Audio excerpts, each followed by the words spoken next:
waxaa barnaamijka Daaris uu soo gaarsiiyay dugsiga sare ee Aldaarayn tartan kooban oo loogu talagalay 20 dugsi in ay ka qayb qaataan kaas oo lagu tartamayo fahamka iyo xawaaraha akhriska af Soomaaliga tartankan ujeedada ugu weyn ee barnaamijka Daaris uu ka leeyahay waa dhiirigelinta akhriska si gaar ah 20 dugsi sare oo ku yaala magaalada Hargeysa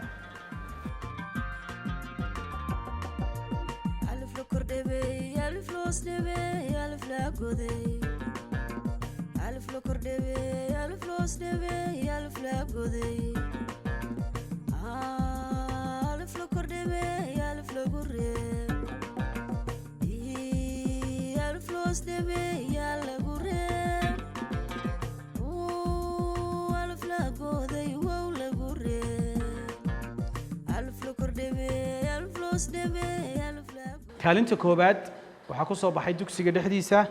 Axmed Cabdisalaan Xariir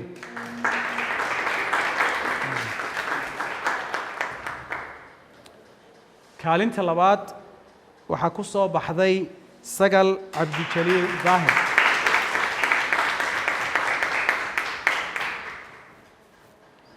kaalinta saddexaad waxaa ku soo baxay Muxyidiin Mire Giire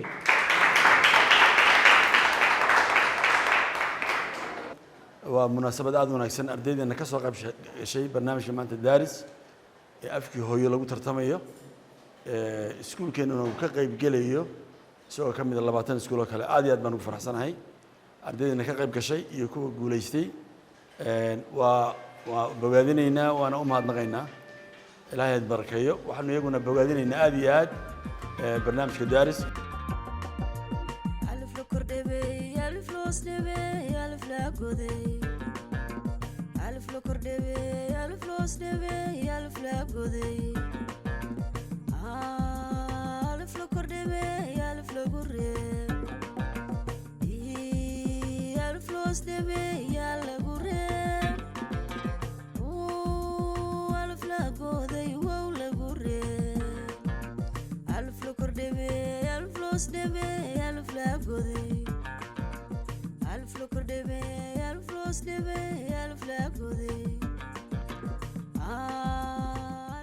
kaalinta koobaad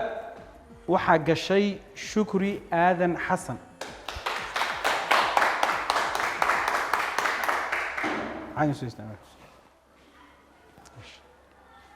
kaalinta labaad waxaa galay Yaxye Xasan Cabdi kaalinta saddexaad waxaa gashay Huda Ibrahim Xariir ugu horeyn Ilaahay baa mahadle mar labaad waxaan mahadnaqayaa waxa weeyaan Daaris oo ah runtii barnaamij